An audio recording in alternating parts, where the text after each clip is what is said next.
Hi, in today's tutorial I'm going to show you how to add a subdomain on GoDaddy.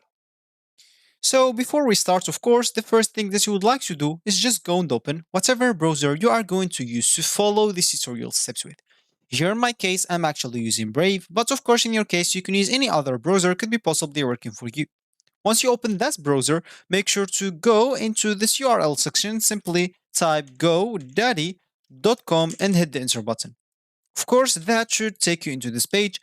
And if you're facing any issues with the language, as I faced in my first time in this website, you'll have to scroll down until the bottom of it and make sure to change the country or region, which will change the language with it.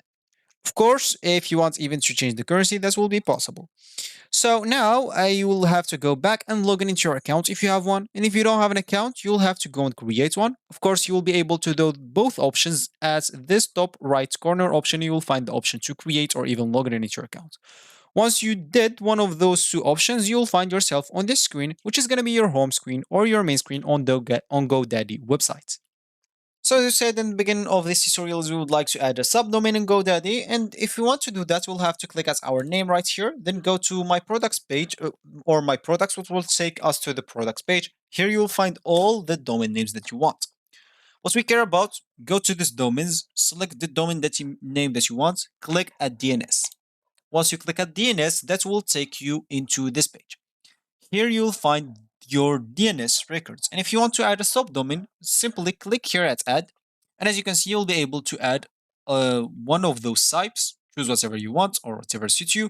Then once you add it, of course, you'll have to add the name of it, the value, and even you can change the TLL. Of course, you can do whatever you want. You can even make it custom. So once you finish, click at add record. For me, I can't click it because I did not fill anything. For you, once you add it, click at add record as we said, and you will be good to go. So this will be actually for this tutorial. I hope you like it. Thank you guys for watching and goodbye.